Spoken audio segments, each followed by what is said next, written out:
Mais uma vez estamos aqui no nosso Insights Lean, um podcast voltado para desenvolvimento de organizações e pessoas.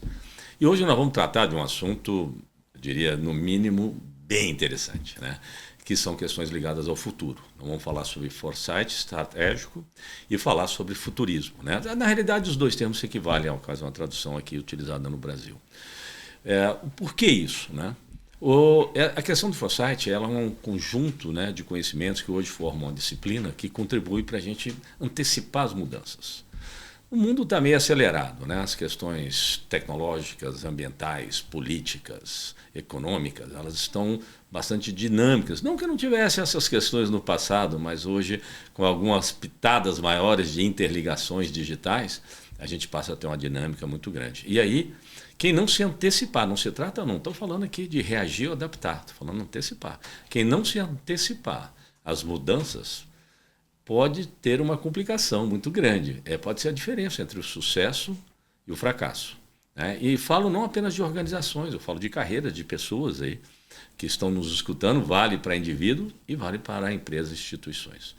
E aí nós temos uma convidada muito especial, né? Que é a Jaqueline Weigel, ela é CEO da W Futurismo, é uma empresa altamente especializada já nessa metodologia, com parcerias internacionais, já formou N profissionais aqui no Brasil, especialistas de foresight, e eu vou pedir para que ela se apresente, né? Porque melhor do que ninguém, ela mesma. Tudo bem? Tudo bom. Obrigada pelo convite, é muito importante a gente falar desse assunto. Para mim, quanto mais gente falar de futuro, melhor, e quanto mais gente souber o que é o futuro de verdade, melhor, porque eu acho que para algumas pessoas o futuro já chegou e a verdade é que ele não chega nunca, né? Não chega nunca. É sempre o nosso destino. Bom, eu sou uma gaúcha, nascida no interior do Rio Grande do Sul, mas hoje eu sou uma cidadã planetária. Eu tenho um CEP, claro, fixo, onde é a minha residência, mas eu gosto mesmo de morar no nosso planeta e de explorar diferentes culturas. E é assim que eu me tornei uma parceira estratégica dos maiores grupos de estudos de futuros. Isso hoje para mim é motivo de orgulho, porque isso me traz uma missão, que é formar profissionais brasileiros. Nós temos hoje mais de 3 mil alunos e mais de 300 pessoas já formadas em conceito, metodologia. E, incrivelmente, nós temos muitas empresas já usando o foresight como uma competência e como algo que vem oxigenar e complementar o planejamento estratégico. Antes de a gente entrar nesse detalhe aí do foresight, conta um pouquinho como é que você se envolveu nisso. Eu sou uma polímata, significa uma pessoa de muitas carreiras e de muitas especialidades. Eu sou professora de origem, filha de professor, mas eu sempre fui muito curiosa. E eu acho que eu nasci algumas gerações antes do meu tempo verdadeiro, porque eu gosto de descobrir coisas que a maioria das pessoas ainda não conhece, e aí propagar, trabalhar, entender. Eu trabalhei muito tempo com comportamento humano, muito tempo dentro de organizações, e eu estou nesse assunto de futuros há 12 anos, mais ou menos. E eu sou sistêmica, eu não consigo trabalhar em recortes, eu gosto do sistema, eu gosto de entender de onde a gente vem, onde a gente está, para onde a gente vai, e isso é nato meu, natural. E eu ouvi uma palestra de um grande amigo meu hoje, que é José Cordeiro, da Venezuela, uma vez, num centro de Kabbalah, que eu estudo também. E ele falava de singularidade, e ele falava de trazer de volta mamutes, e ele falava de coisas que a gente ia viver. E as pessoas estavam aterrorizadas, e eu super entusiasmada, do tipo, vou estudar. É isso que eu quero fazer. Eu quero entender melhor o futuro. E aí eu criei uma estratégia e fui para 6 escolas globais, porque isso é uma disciplina, né? E fui entender diferentes metodologias, fui aprender o glossário, fui aprender sobre como a gente traz o futuro e conecta ele com o presente. Eu sempre entendi que o passado molda a realidade de hoje, que hoje a gente está moldando a próxima, que não é sorte, que não é acaso, que não é tragédia. E hoje eu sou muito feliz em compartilhar tudo que eu aprendi. Acho que eu tive muito privilégio, mas também tive muita estratégia de antecipação. Mas com certeza, eu vejo, até te acompanho, você sabe disso, fui seu aluno, com o quanto você está inserida em eventos internacionais e parcerias aí de altos especialistas. Inclusive, parte da metodologia, ela é uma incorporação, claro, com a sua própria contribuição, mas uma incorporação de grandes escolas, né? No qual você está, de alguma maneira, acompanhando, ou faz parte, ou tem parcerias. Sim, não é um assunto novo, mas ele sempre ficou muito guardado dentro da academia, né? E um dos meus desejos era que o Brasil tivesse um lugar importante nas escolas do mundo todo. E hoje eu conheço quase todos os futuristas da geração anterior, da minha, da próxima. Muita gente já está falando disso. A gente tem organizações hoje bem robustas, como a de Dubai, por exemplo.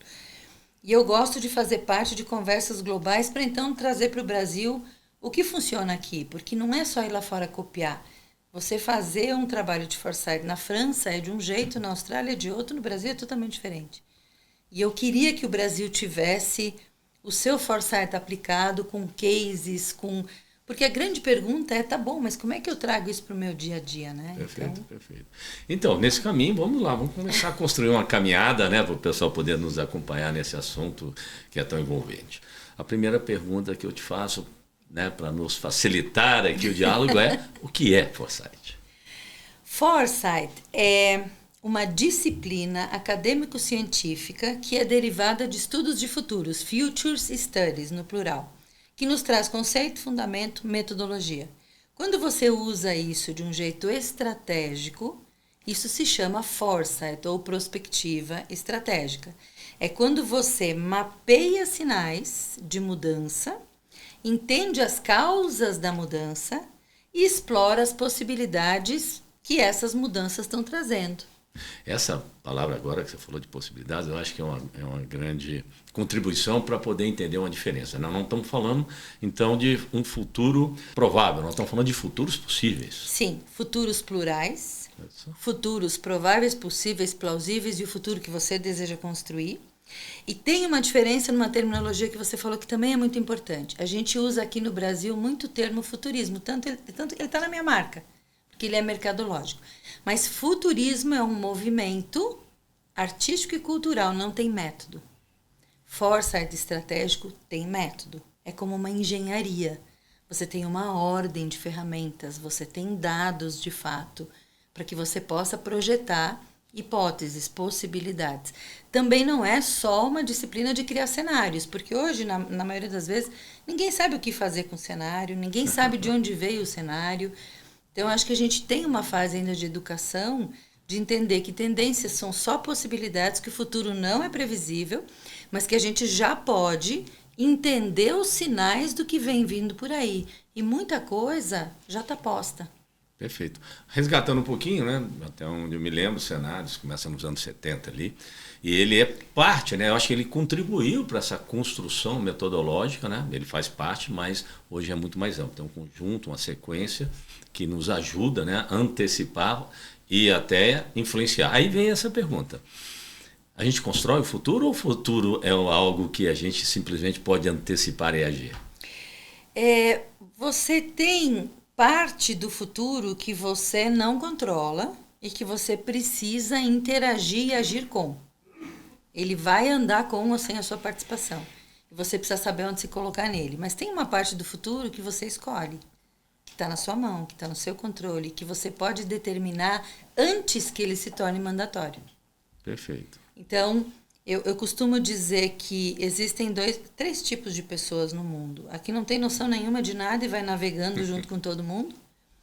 A que se encaixa no futuro que alguém moldou e a que lidera o futuro. Eu quero ser a que lidera o futuro. Eu não quero que ninguém molde um futuro para mim e eu me encaixe.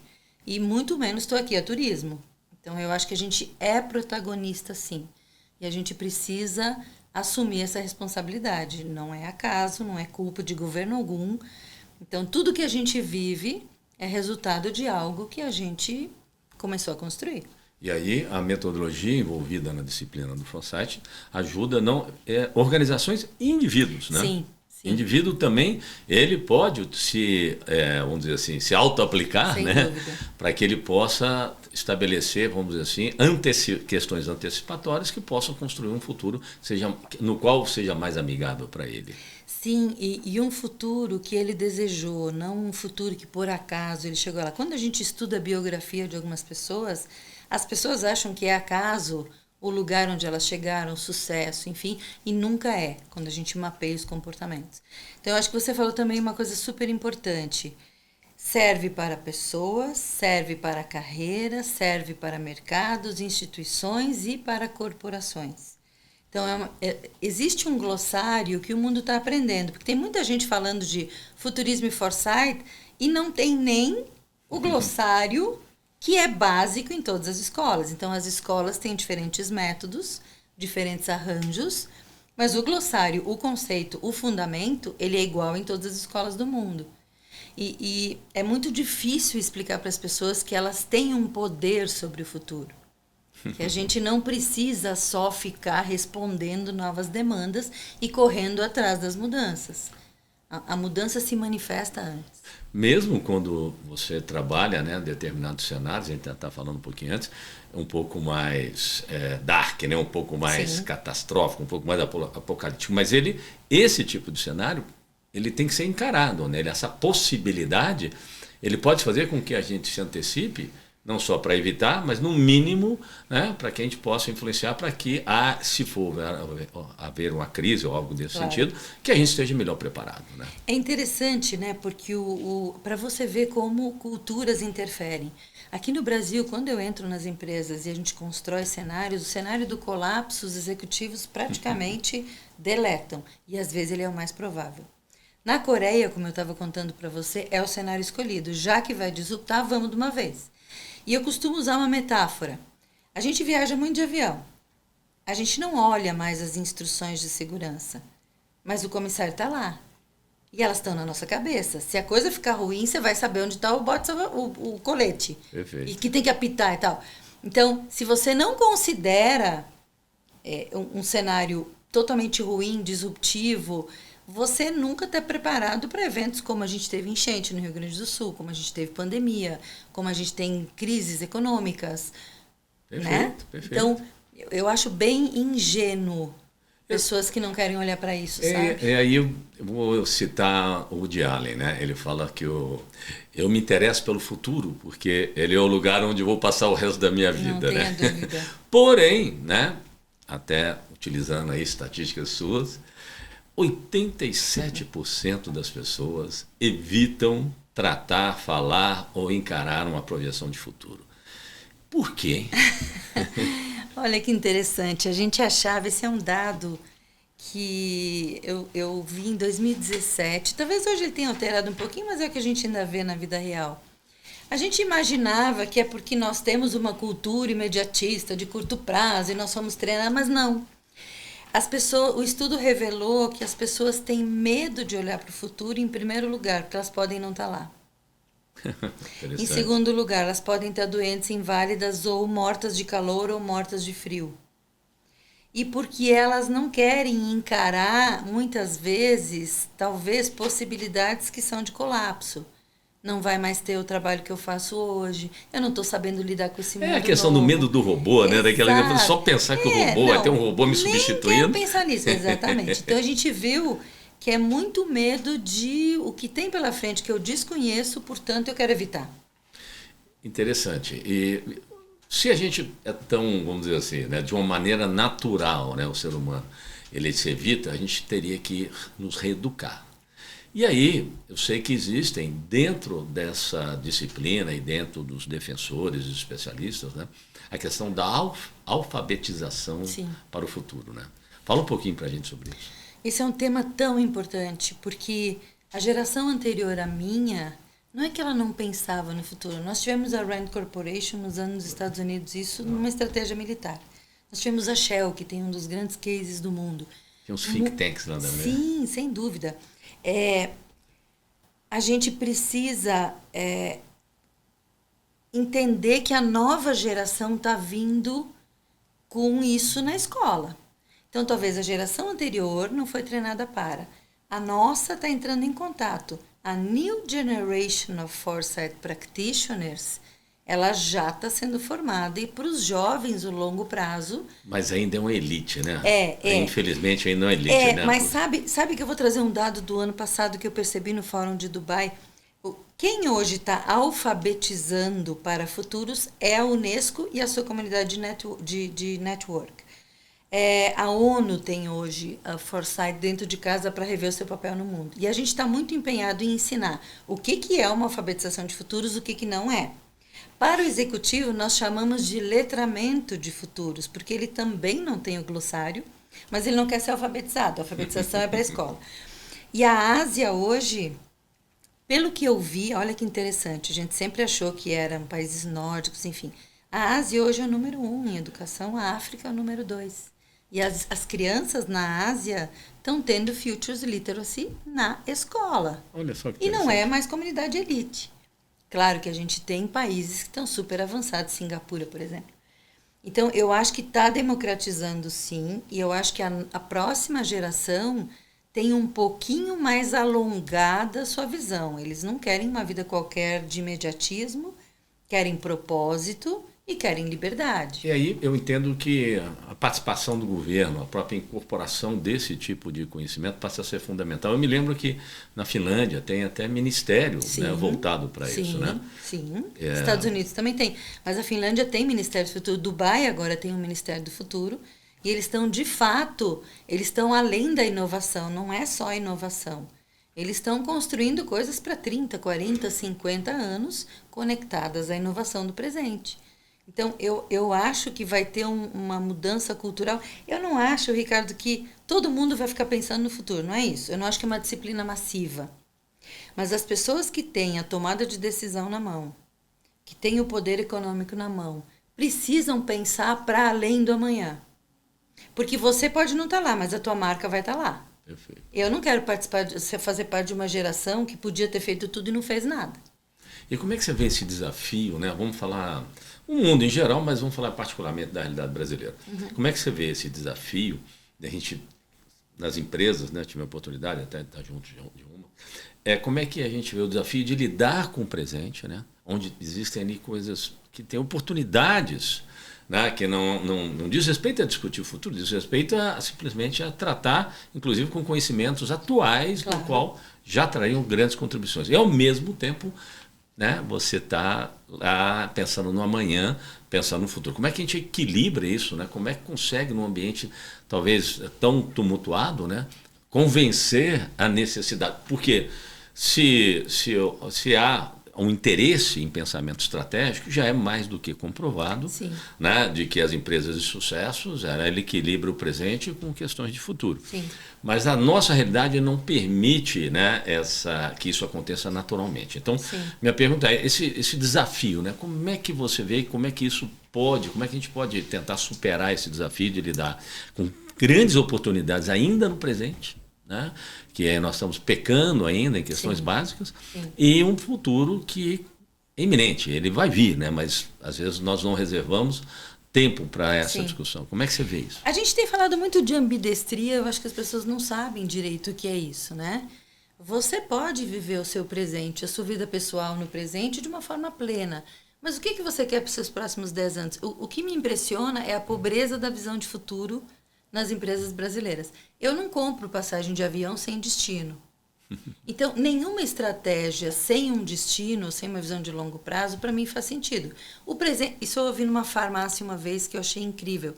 O presente está posto, ele está rodando e você precisa cuidar dele da melhor versão possível. A inovação vai melhorar o que você tem, mas precisa criar o que vai ser. Então, quando eu penso nas organizações, eu faço perguntas. Quem é o teu cliente daqui a 10 anos? Qual é o teu produto daqui a 5, 6, 7, 8 anos? Como é que é o teu modelo de negócio? Se você não está nem pensando nisso e está falando de perenidade, você está tendo uma conversa esquizofrênica. Perfeito. E aí eu te pergunto, é interessante isso, essa questão temporal, né? Vamos tratar ela um pouquinho, porque muitas vezes, não, eu já faço planejamento estratégico para 3 a 5 anos, né? E a gente sabe que não é bem assim, né, no que nós estamos falando em termos de Foresight. Então, tenta esclarecer para a gente, né, até onde vai um planejamento estratégico tradicional e aonde entra essa questão do Foresight estratégico. Sim. Eu vou dar um passo para trás só numa coisa que eu aprendi há muitos anos atrás, porque eu era chamada para desenvolver líderes e eu sempre me deparava com um planejamento estratégico super pobre. ou tão complexo que ninguém entendia e não conseguia executar. Estratégia não é plano. A estratégia exige um objetivo. Depois você tem o meio que vai te levar ao objetivo e aí você faz o planejamento, que é processo. A maioria das empresas tem um objetivo de curto prazo, porque 3 anos é curtíssimo prazo operacional. Pobre. Ele normalmente está ligado a um crescimento que eu nem sei se vai dar certo e a uma meta que eu honestamente não sei de onde as pessoas tiram. E ali entra um monte de ações, né, e de gestão, de fazer aquilo para chegar em algum lugar. E a minha pergunta é, tá bom, mas para construir o quê? Não está ligado a nada, a não ser a sobrevivência ou uma melhoria, a uma coisa fantasiosa. Então, hoje, eu acho que muita empresa já considera inovação, já investe na inovação, mas aonde entra o foresight, Ricardo? A gente, com o foresight, consegue entender o que está acontecendo no presente, levar isso para alguns anos para frente, para entender quais são as possibilidades e para olhar o presente de lá. E trazer um pouco mais de descoberta, de conhecimento, de sinais para dentro do que então pode virar um planejamento estratégico, mas que tem uma direção. Aí faz sentido. Então nós estamos falando aqui de um grande desafio, né, de ir além de probabilidades e tendências, que cai, eu diria, até num processo imaginativo. Posso falar assim? Absolutamente. E só que as empresas não querem pensar que daqui a 10 anos elas precisam ter um outro modelo de negócio, um outro produto, às vezes um outro mercado. E se você não começar a pensar nisso, você não está pronto daqui a 10 anos. Então, eu acho que o que o Foresight traz de poderoso, ele revisita a visão de futuro, que está distante de visão, missão, valores. É que serviço você está prestando ao mundo, que impacto você vai gerar nos próximos 10, 15, 20 anos. E em cima disso você vai fazer negócios. Então, se eu tenho uma visão de futuro robusta, eu consigo fazer uma estratégia e um planejamento de curto, médio e longo prazo. Não se faz planejamento de 10 anos, não funciona. Perfeito. Agora, de 3, 5 é muito curto, não é futuro. E, então, nesse sentido, né, para uma empresa que vai optar, né, para poder integrar o Foresight à sua visão estratégica, né? Como é que seria, né, a metodologia de uma maneira macro, né? Sim, como é que seria? Porque de planejamento estratégico, eu acho que a maioria dos nossos ouvintes aqui do ambiente empresarial, de alguma maneira, ou entende como é, ou participou. Claro, né, claro. e sabe quanto o processo ele é muito mais estruturado, ele está muito mais ali para seguir determinados planos, e que depois de 2, 3 anos, você sabe que não vai funcionar. Mas é onde entra, né, o Foresight, né? Onde ele complementa, onde ele amplia essa visão. Sim. Qual a metodologia, qual o marco? marco? A tua pergunta é um super presente, porque a gente está fazendo isso, a gente já sabe mais ou menos o que funciona e o que não funciona. Então, a primeira coisa importante é, nenhum planejamento feito até agora, planejamento estratégico, é descartado, ele é legítimo e ele está ok. Quando você vai para a próxima rodada, seria ótimo que antes de você fazer o planejamento dos próximos 12 meses ou 3 anos que seja, você explorasse um pouco melhor com o Foresight quais são os sinais de mudança, quais são as tendências, quais são as mega tendências, quais são os impactos, quais são as implicações, riscos, oportunidades, cenários do que vem pela frente. E a partir disso... Ok, então você tem aqui uma trilha de coisas que você não sabia antes de fazer o Foresight. Você entende a realidade que você pode encontrar daqui a um prazo um pouco maior. E aí você volta para o presente para olhar para a sua estratégia e dizer, olha, isso aqui talvez em 3 ou 4 anos vai cair fora, não vale a pena investir. Isso aqui é melhor a gente abandonar. Agora, isso aqui que a gente achou que talvez não tivesse tanta atração... pode ser um bom caminho de investimento. Então, você tem um objetivo, uma estratégia de médio prazo, um planejamento de curto. E aí, o teu planejamento estratégico fica muito mais robusto, porque ele tem visão de futuro, ele tem uma história que vai engajar muita gente, que vai atrair investidores, e ele tem ele tem um destino que não é só a meta. E, claro, se você, então, depois não ligar ali uma meta tangível, resultados, você não sai nem do ano 1. Se você não constrói nada no ano 1, não tem futuro.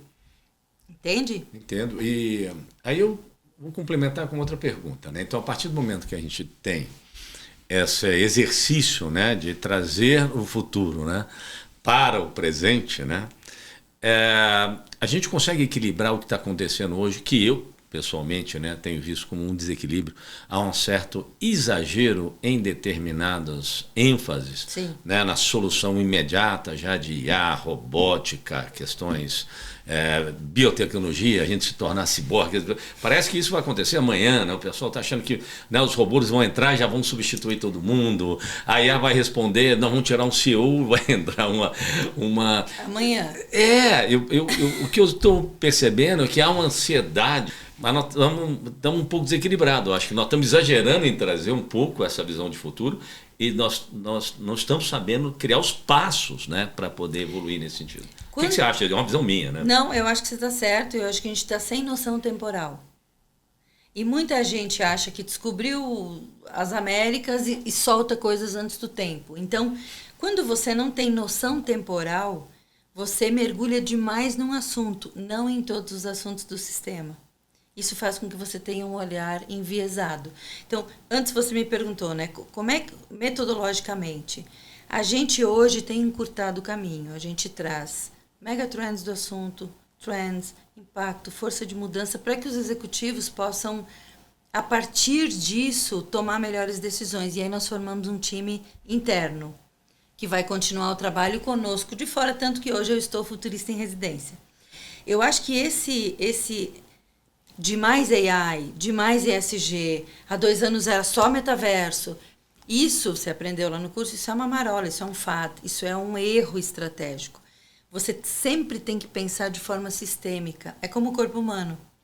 O coração sozinho, sem o pulmão, não é nada. Sem o rim, não é nada. Sem o cérebro, não é nada. Não tem um assunto que vai nos levar para algum lugar.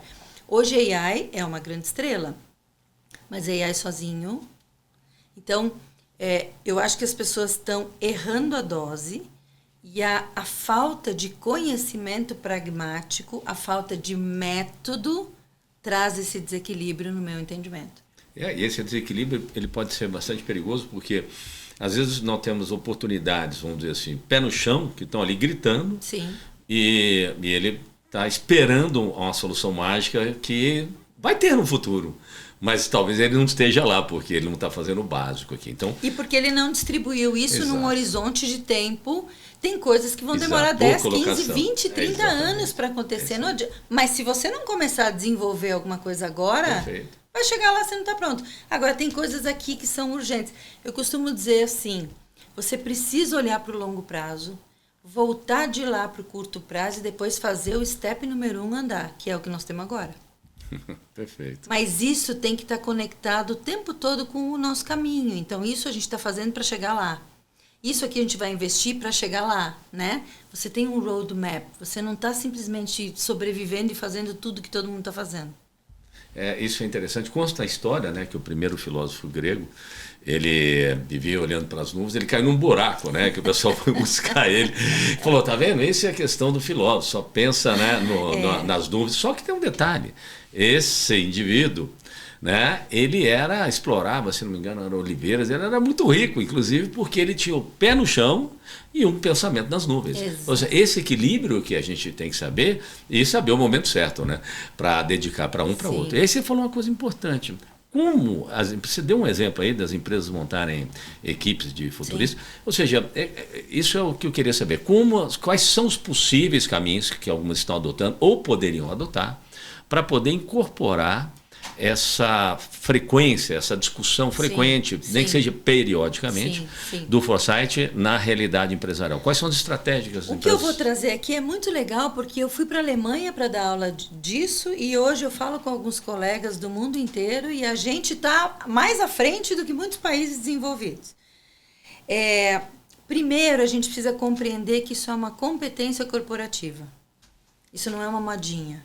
O Foresight hoje é uma habilidade que você vai ter que desenvolver, porque cuidar só do presente, assim como a inovação, a gente teve que acelerar um pouco. O primeiro passo para qualquer organização é o letramento de futuro. Se você não sabe nada, como é que você vai promover uma discussão? Se você não sabe o que é backcasting, se você não sabe o que é scanning, se você não sabe o que é visão de futuro de fato, se você não sabe o que é desdobramento de impacto, Como é que a gente vai estabelecer uma conversa? Então, unânime no mundo é o letramento da turma que vai cuidar de estratégia. O segundo passo é que a gente forme um comitê interno. Esse é o meu jeito de trabalhar, tá? Eu formo um comitê interno em conceito, método e fundamento. E eu ajudo eles a colocar isso dentro da empresa de forma recorrente, com processo de governança, com medição de resultado, com análise de observatório de tendência, com criação de cenário, com reuniões estratégicas, para que a cada ano a estratégia vá ficando mais robusta. E para que a gente tenha um farol dentro de casa e não dependa de um consultor. Perfeito. E eu continuo com a turma porque tem coisas que eles não conseguem falar e eu de fora posso falar, posso trazer a visão de fora. Então, eu acho que poucas empresas hoje aderem a isso, mas eu estou surpresa esse ano com a quantidade de gente perguntando sobre. Eu acho que o bom consultor é aquele que guia, não aquele que fica ali deixando a empresa refém do seu trabalho. Você falou uma coisa interessante. Poucas empresas estão ainda envolvidas nessa questão. Sim. Por quê? Quais seriam os maiores desafios para poder implementar, né, soluções como essa que você trouxe aqui? Como é que você vê? Quais são os principais desafios? A liderança com mindset cristalizado. A liderança hoje, ainda predominantemente masculina, curto prazista, lamento, mas é o que eu percebo, ainda reluta com algumas coisas.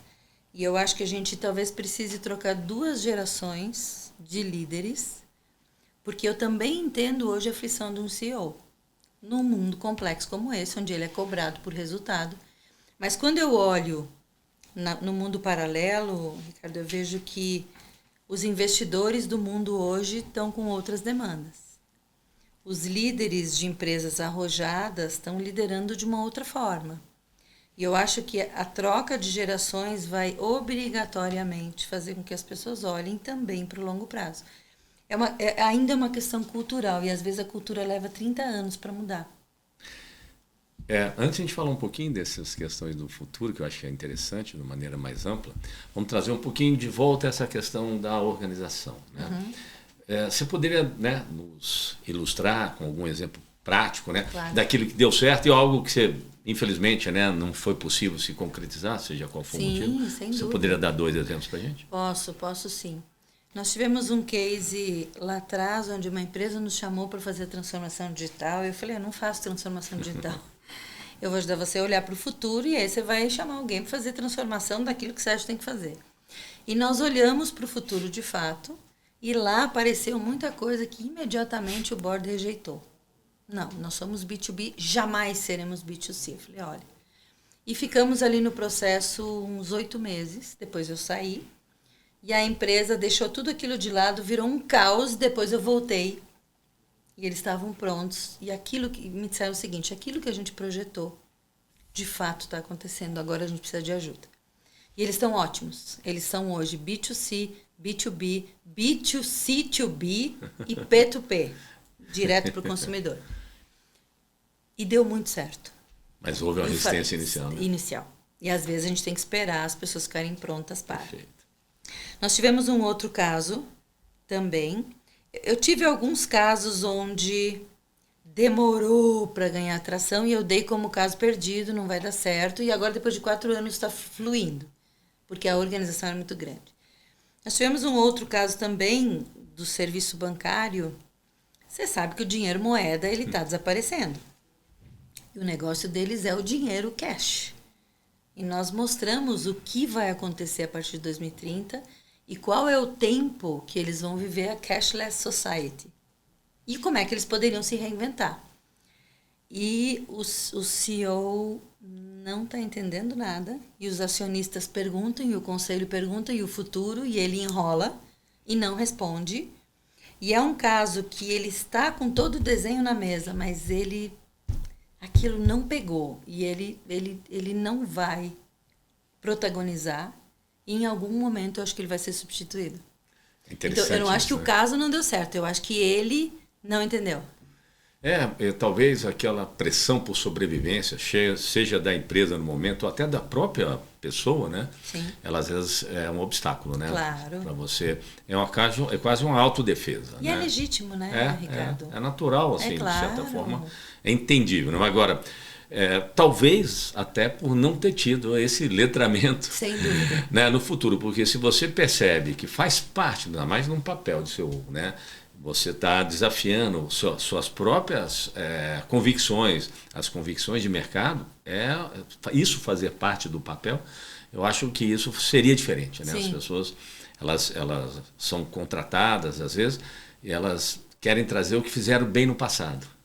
E não discutir o futuro, né? Porque elas querem trazer, eu fui contratado porque eu fiz aquilo, então vou fazer de novo. Vou repetir. Né? Eu acho que esse é um problema. Eu tenho alguns problemas desse, que a gente mexe com alguma, né, uma solução mais inovadora em sistemas de operações industriais. E às vezes você está montando, o projeto está indo bem, mas aí contrata alguém que não vivenciou aquilo. E o pessoal, e ele acha que foi contratado para repetir o que ele fez no passado. Lá atrás. E ninguém falou para ele, nós estamos te contratando pela sua flexibilidade mental, pela sua competência de aprendizado, pela seu potencial em melhorar essas novas propostas. Não, ele vai lá e com o tempo vai minando, e aí acaba se voltando a uma situação anterior, pior, né? Porque ele entendeu que ele tinha sido contratado para fazer o que ele fazia. Mas você entende que às vezes... É interessante isso, né? Sim. Às vezes o executivo, que foi brilhante numa certa época, acaba em decadência ou ostracismo total, porque ele não soube ajustar o mindset. E a gente tem CEOs que confrontam conselhos e dizem, não terá retorno imediato. Se sou eu que vocês querem aqui, não vai ter retorno imediato. Eu vou cuidar do presente, eu vou inovar e eu vou cuidar do futuro. É isso? Ok. Então, eu acho que os CEOs também não dá mais para falar ok para acionista apressado. Não funciona mais no nosso mundo. E a nova geração de investidores, ela está cobrando muita coisa. Não é mais só o resultado de qualquer jeito. Sim. Então, eu tenho muito receio de executivos que foram brilhantes numa determinada época e que terminam a carreira falando menos que o básico.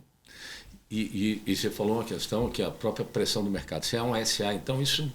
Aqueles relatórios trimestrais, aquelas manobras... Então, tanto é que surgem, né, historicamente, já vimos aí, N manobras que, no fundo, desabou o valor da empresa. Né? Construiu um valor ilusório não sustentável.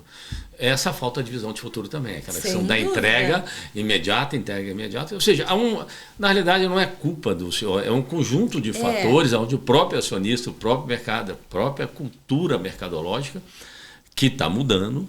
Né? Eu acho que o pessoal está fazendo novas leituras porque está vendo que isso não dá certo. Né?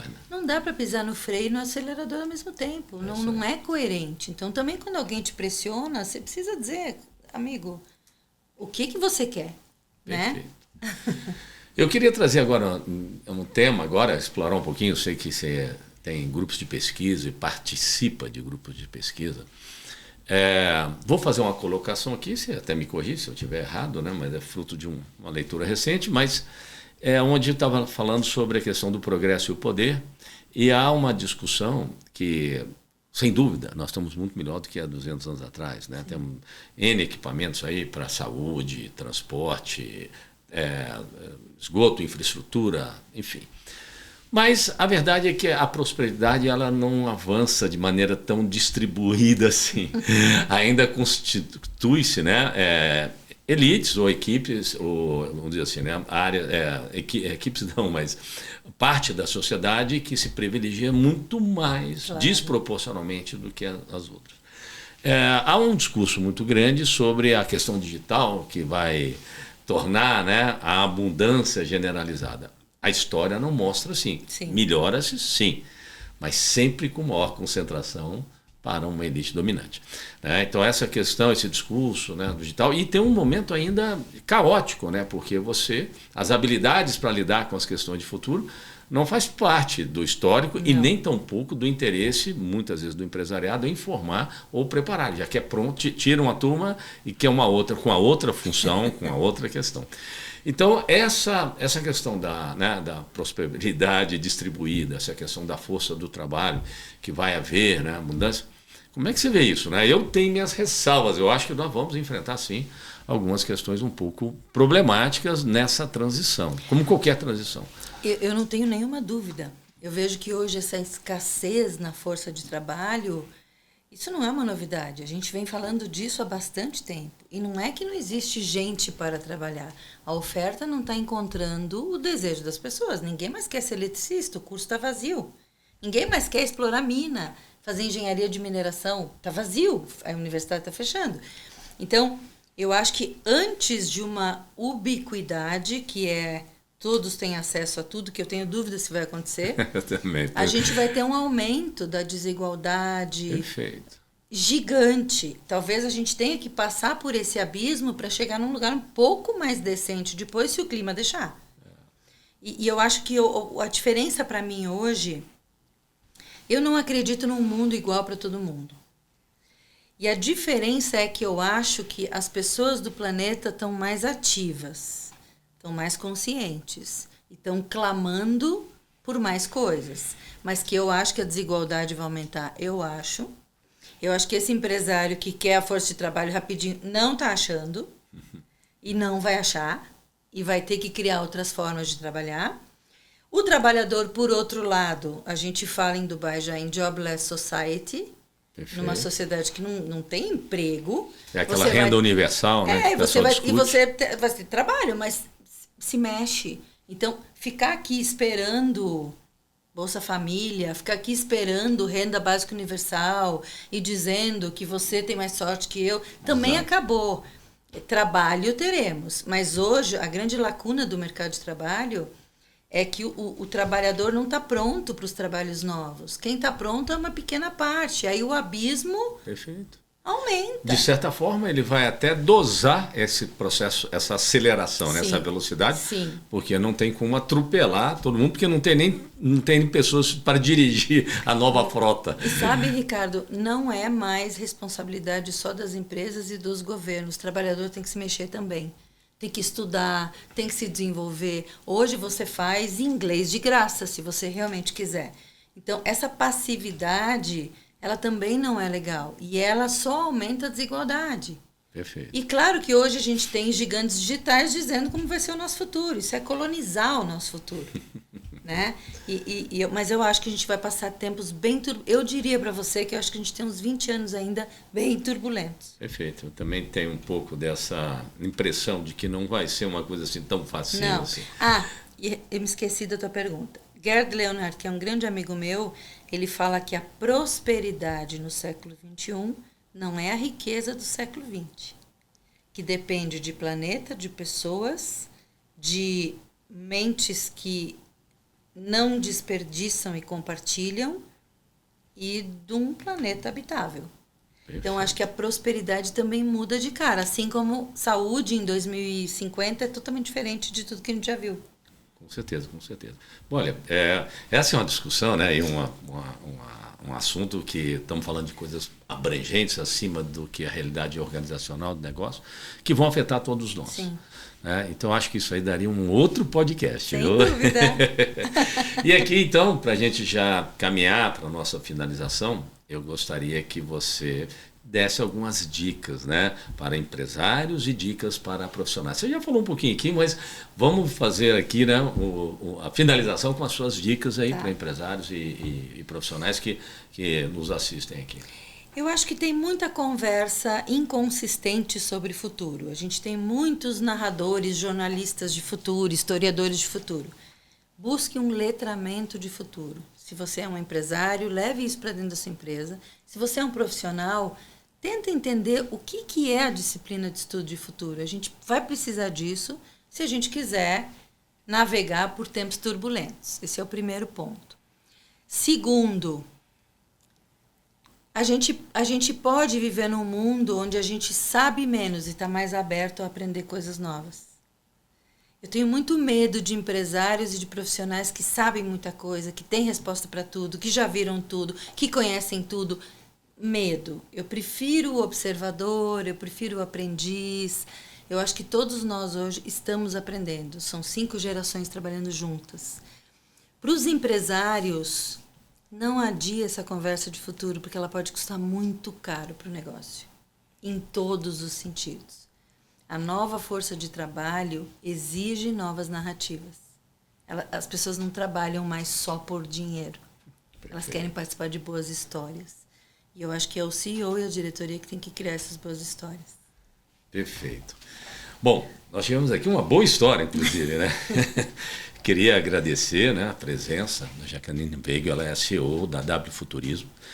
E, para finalizar, eu gostaria também que ela falasse um pouquinho da W Futurismo aqui, aproveitar a oportunidade para aqueles que se interessam pelo assunto. Né? Fala um pouquinho da W Futurismo aqui para a gente. A gente trabalha hoje com palestras, trazendo panoramas do mundo para que as pessoas organizem um pouco o conhecimento. Nós fazemos muito estudo prospectivo, ou seja, você tem uma indústria, você quer saber quais são as tendências, como é que usa a tendência.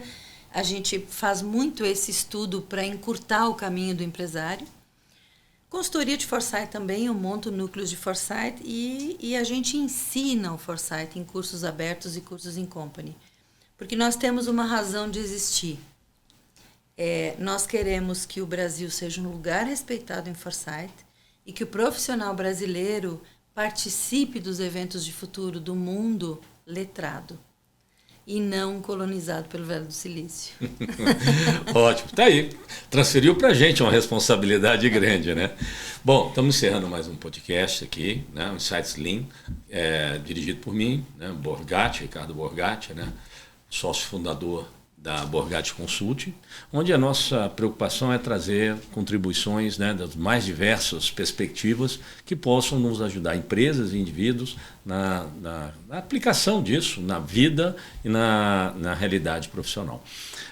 Gostaria de convidá-los, né, para nos seguir nas redes sociais, né, YouTube, Instagram, né, Borgatti Consulting, tá, LinkedIn, o meu pessoal e o da empresa, e também convidar para seguir na rede social da W Futurismo lá e o LinkedIn da Jaqueline Weigl. Vocês vão estar, através aqui das informações que vão ter na tela, vocês vão estar vendo o nome da empresa e o nome dela, vai ser fácil localizá-la. E vale a pena, viu?